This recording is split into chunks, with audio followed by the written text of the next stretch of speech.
mujerones, bienvenida to another episode of the Mujeron podcast. Today I have a very special friend and also a mujeron that's going to help you if you are currently struggling with balancing all of the hats that you currently wear.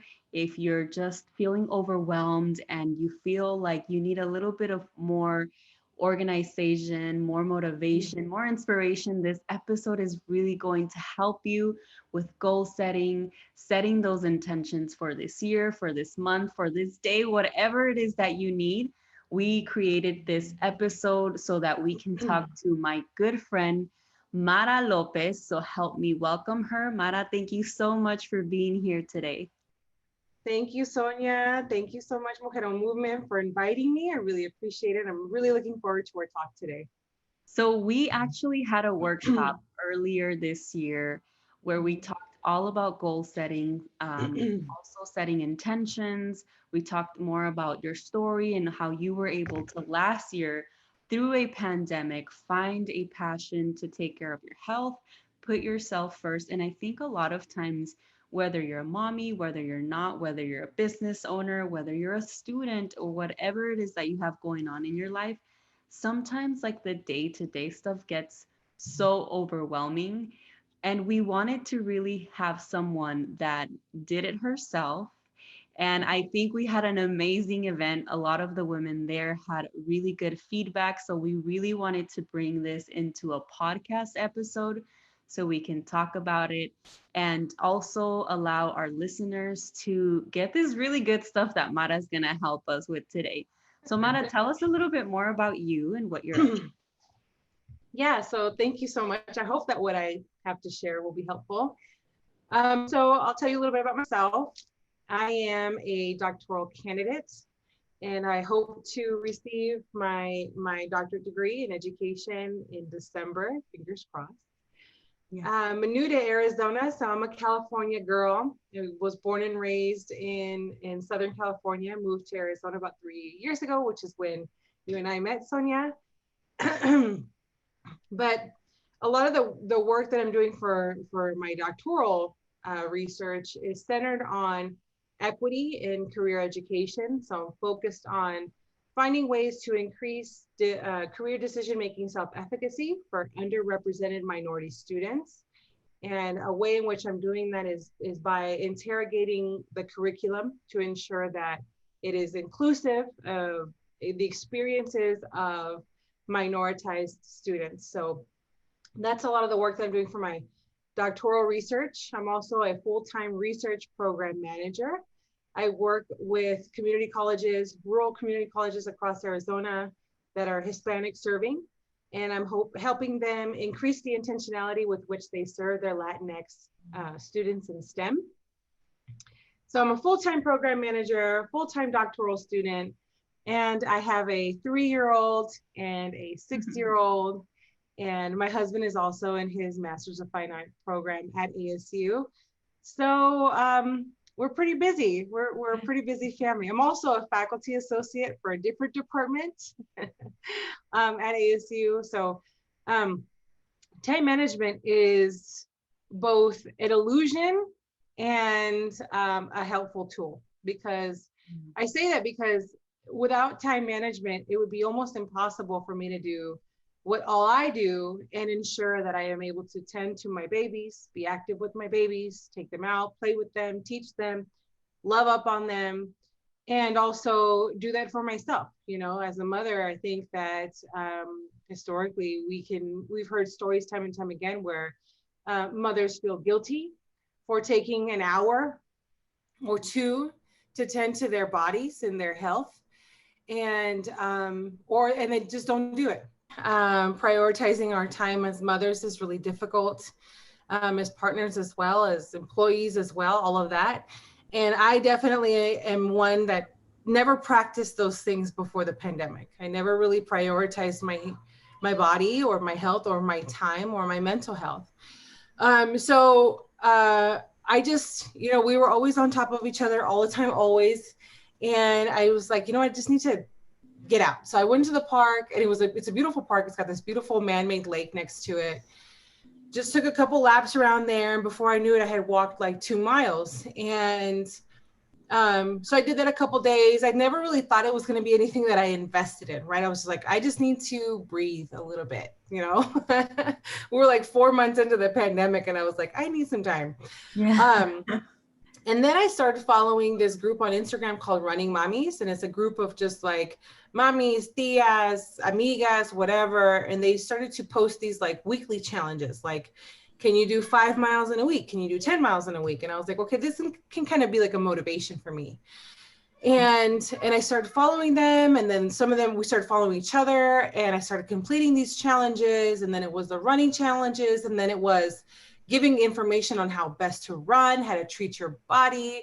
And it for me it was amazing because these mujeres understood the struggle, right, of the value of prioritizing your time as a mommy, as a caregiver, as a partner. And that was in June 2020. And now, and I go every week, almost every day, to the park to get my miles in. We support each other. And you know, creating a habit that was hard Mhm. was also the most helpful. I think that the best and the most sustainable habits are the ones that are the hardest to create, right? Like healthy eating and drinking water and moving your body. Those are all things that for some people come naturally. For some people, they can do it willingly. And but I was not one of those people. And I'm super glad that I found, I have found so much comfort in overcoming that level of discomfort, you know, and establishing a healthy habit was just life changing for me. Yeah, and I love just how you mentioned like it's something that you needed at that moment, right? Just to get the fresh air, go out with your kids and have that time. I wanted to go into a little bit about the intention. And I love talking about setting intentions in the workshop because I think that one, it can be different for each person, but Right. I think just really focusing in on that why, on that purpose, on why you started a certain goal, a certain habit, whatever it is that you are accomplishing is really important, right? How Mhm. was it that you realized that there was a deeper intention behind going out and walking out every, in the park every day, rather than like making it this task, this, oh, I have to go out and walk, you know what I mean? Because I think a lot of times, especially when it comes to our fitness goals, we look at it and we kind of target it in a way that it almost becomes like a task, and it becomes a chore rather than, something that's really going to help you. How were you able to accomplish that? I think that positively framing it, reframing our brain is so hard. Um, because like even just like you said, like I have to go to the park. I I never thought of it like that. But in this instance, I have before, I've had gym memberships that I've paid for the full year. And I went like 3 times because I was like, ugh, I have to go to the gym. You know, I have thought about things that way. Nothing that I have ever thought of that way has ever stuck or has ever fed me spiritually, physically, economically. Nothing that I have ever thought I have to has ever served a purpose for me. Mm. Right. So with regards to me going to the park, um, the way I thought about it was like, I am able to physically move my body. Um, the severity of the pandemic was a very real thing for me because I am asthmatic. And I thought, you know, knock on wood, if ever it were to come in this house, would I be able to overcome this, being that my lungs are vulnerable? And I thought, well, I mean, probably not because I don't do anything but treat my body like a trash can, right? Hot Cheetos every other day, watching TVs nonstop, and like coffee. It's coffee time until it's wine time. And then, you know, all of these things, like I'm not doing anything that's going to make my body a better, a stronger competitor, fighter against anything. So when it came to the point where I was like, I just need to get out of the house, I was like, I also get to. My body also can. I am able to. And that changed everything for me, because I was like, well, I have an hour between this meeting and that meeting. I can go to the park right now. That's how I think about it, you know? Or I have 30 minutes after the kids go to sleep before I should probably start to wind down, or I get back on my own research. Let me just go do a little bit on the treadmill. I never thought about it as an obligation, that I was forcing my mind to convince my mind of something I needed to do. Because the only thing I needed to convince my mind to do was treat my body better. You know what I mean? And make time for myself. My kids now know that that's what I do. Oh, mommy, you're going to go to the park, you know? So the habit was also reframing everything in our family, you know? My husband supports me going to get my exercise. My kids are supportive of me getting my exercise. It's like you know, this like community of support throughout. And so I really relished that in this process. Yeah, I love that. And how you involve like your kids and I mean, maybe even your husband, like it's so powerful when you do it as a community, right? Even within your own household. I love the way that you say like just reframing even the wording, right? For some of us that maybe work or trying to build a business, whatever it is that you're up to, reframing that and saying like, I get to do this. I Mm-hmm. get to read 15 minutes every night. I get to clean the house that I have. Like I think a lot of times, like even chores, if we reframe them that way, um it actually brings a different purpose, a different intention, which is what we were trying to kind of get Mm-hmm. into. Yeah. um Tell me a little bit more about that dynamic with your family and how you were able to kind of make it work to where, like you were saying, even with your kids, like now they understand, you know what I mean? And they see, hey, mommy's gonna go to the park. Mm-hmm. You know, my experience has been, my babies get a lot of my attention, you know, and they don't ever like, I don't ever sacrifice time for it doesn't feel like I'm taking away from their time to do something for me, because I give them a lot. You know, we go do our own thing. I take them to play soccer, take my daughter to go on the rollerblades, I take them to the park. So they get me time. But what I was, you know, that also took some time to balance out, because when I first started, it was like I need to go get me time, and then that was it. You know, everything else was kind of jumbled here at home. Um, and I realized that they wanted more of my time too. So even managing my time around the time I get to be active with them and they get to be active with me, and the time that I get to be active by myself or do my own sort of thing. So it's all there's a lot of moving parts in it, and it can get exhausting. And it can get challenging, because there are sometimes where I'm just like, was any of that worth it? You know, is any of this helpful? Am I doing the right thing in any capacity, in any way that I'm existing? Um, and I think that that's something that is pretty natural, that self-doubt. Like, am I doing enough? Mothers feel that all the time. And I can speak to the experiences of mothers that have been my friends. Like, am I doing enough?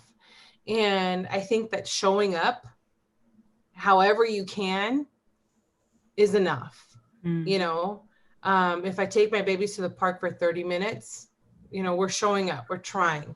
If I don't get in as many miles as I wanted to get in that day, at least I tried, at least I showed up.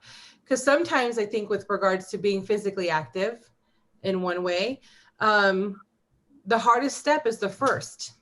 The hardest step is the first, because sometimes our brain convinces us that like we're tired and we should just sit down, you know, and just stop. And that makes sense in a lot of ways. But also, are we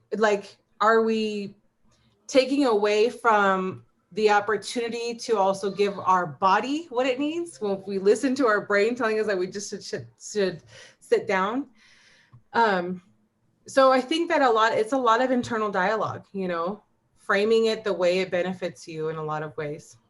Yes, I love that. So we've talked about community, you know, the way you join Running Mommies and just having that community there for you, even in your household. We talked about setting that intention, putting yourself first. What do you think has been key for you when being able to continue to do this? Like, I think consistency sometimes is the hardest thing for us when starting whatever type of goal, whatever type of dream that we have. Being consistent is so important, but it's so difficult. How have you been able to accomplish that? You know, if I look back in the trajectory of my like professional or academic career, even because I was also a college athlete, I played sports in my college for a couple of years. I played volleyball, basketball, and softball, and then just completely was not active for a long time. If I look back at the most successful moments or spaces of time in my career, academic, whatever, it was always a time where I picked myself up after falling down, you know? And I was like, okay, so what's the lesson there? Like, how do I keep doing that? And how do I learn from that? And I found that in my life, momentum for me has been my greatest asset, right? It's been my greatest weapon. So even if I'm going slow, even if I'm dragging my feet, even if I only submit one paper, or even if it's not the best paper, momentum, keep showing up, keep going, my son is very hyperactive, and we're always talking about like how he only has one speed and it's go. And and I think that we sort of embrace that in a lot of ways. Sometimes there is a pause, naturally our bodies needs to pause. Our career takes a pause, or this, that, and the other, but momentum is key for me. So it's consistency, it's momentum. It's just the only thing that I want to be constant is movement, right? And even if it's slow or high intensity, low intensity, I want to consistently invest in movement because I want my body to respond to that, because for so long it would only respond to me just like hanging out on the couch. And I could binge watch you a couple of seasons of anything, girl. I'm just like I'm a very active, lazy person. I could easily just be posted there. Guilty as charged over here too. It's hard, because there's so many good things out there now that you can watch. Yes. So, momentum is key for me. Consistency, momentum, and just expecting, okay, like, what am I going to do today to move my body? Am I just going to run outside with the kids for 30 minutes? Okay, I'll just do that. Tomorrow I'll get in 8 miles. What am I going to do today? Oh, I can, I don't know, feeling kind of bloated or feeling a little overwhelmed with a lot of stuff. Okay, we'll just do like 30-minute stretches. I'll incorporate my kids. So today is not going to be the day that I do something for myself by myself. But it's going to be the day that I still continue to invest in myself in some way. And I think that I'm happy to see that in so many different platforms now, they are supporting mothers and saying like, you can't give from an empty pot, like you have to have something to give from. And so, so giving yourself love as a mother, as a partner, is so important. And I didn't value it as much before last year. I didn't value it at all. I felt guilty about all of it. And as a result of that, my body was in terrible shape.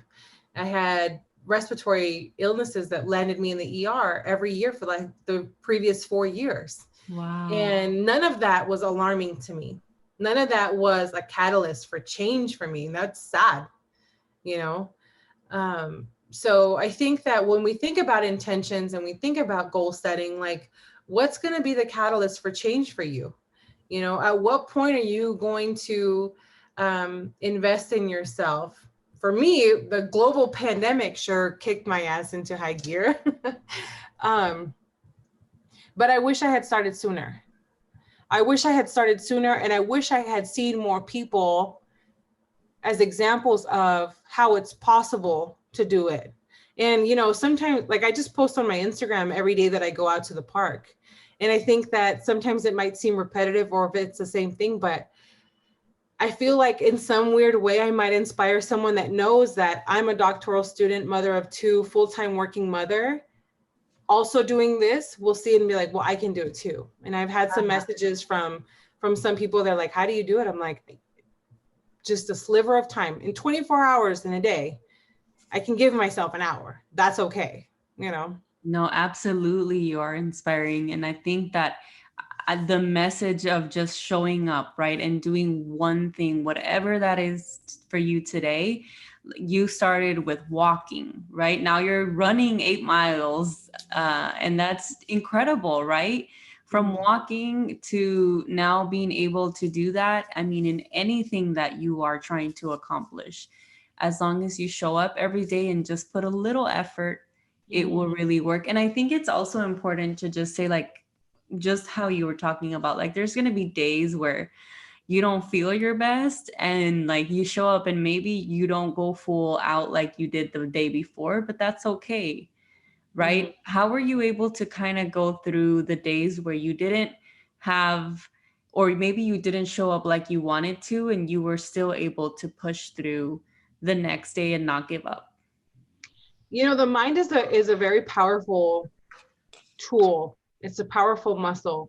And we have more control over it than it has over us, as I started to realize. And so on days like, when was it? Sometime last week where I was like, ugh, I was so stressed with work. Like I had meeting after meeting after meeting. I was on like 12 Zoom meetings and my eyes were burning. Like I didn't want to see anybody or hear anybody or be around anybody. And sometimes the park can get a little busy, you know?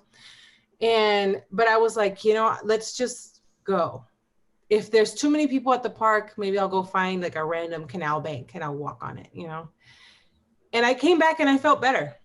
I felt better than I did when I left. Because when I left, I was feeling like defeated. I was feeling tired. I was feeling stressed. I was feeling not my best. When I came back, I still had all this, like all the work was still there. All my research projects were still there. I still had to come home and make dinner, but I internally, physically, and mentally felt better. I had more mental clarity, you know? And so just not allowing myself to talk myself out of it has been helpful for me. You Yes, know, I love that. Like just the second yeah. showing up at the park, like it just pushed you. I wanted to share, I follow David Meltzer, and I saw a video pop up the other day, and it said, when I don't want to go to the gym, I tell myself like, hey, just go touch the machine and come back.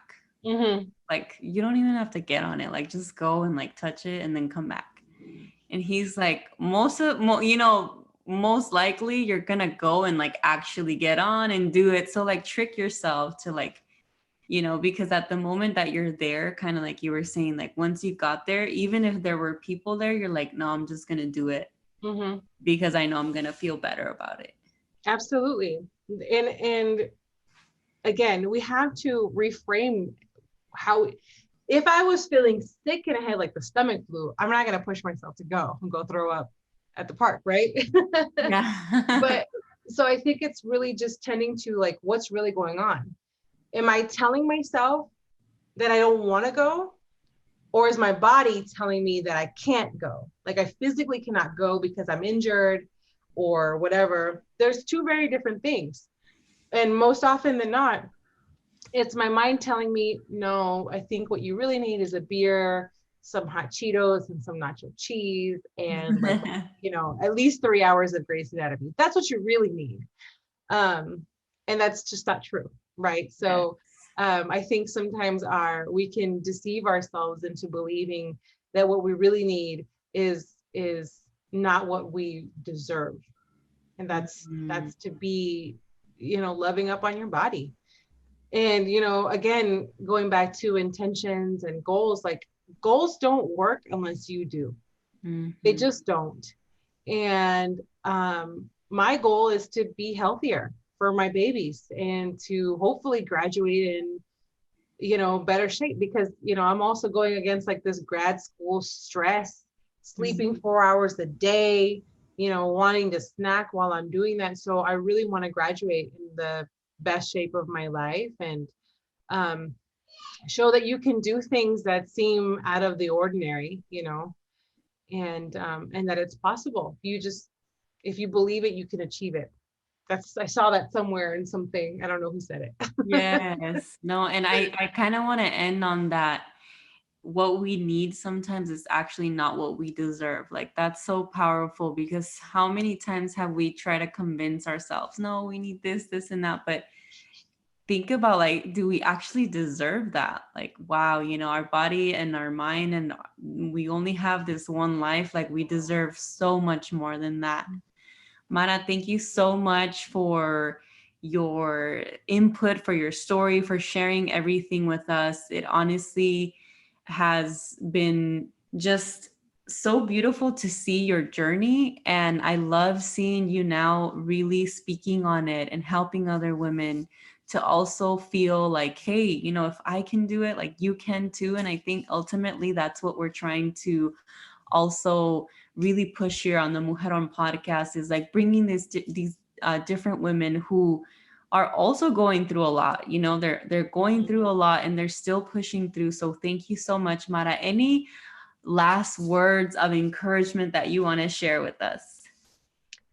Yeah, so Sonia, thank you so much again for allowing me to share my story on this podcast, for welcoming me always, all the time. And I just love talking to you. I always feel so much more inspired by our back and forth. Likewise. Uh, it's just a few things is that have helped me are relying on our community. As Latinas, we sometimes struggle with asking for help, seeking help, or acknowledging that we even need help. That has changed for me during this pandemic. I need help and I need that support, and I benefit from it. And I'm always, because of all those things, I'm also super helpful, super open to helping as well. So find your community, is something that I would recommend. Uh, Reach out to me. I'm open and available. Definitely send me a DM at Moximara, Moximara. And again, momentum is your greatest weapon. So, get yourself locked and loaded, and just start moving. Take that first step out the door. It's the hardest. Once you've passed that, the rest is just smooth sailing. Yes, thank you so much, Mujerones. I hope Mara's story helped you, inspired you today to become the best version of yourself. We are here and we will see you next week on another episode of the Mujeron podcast.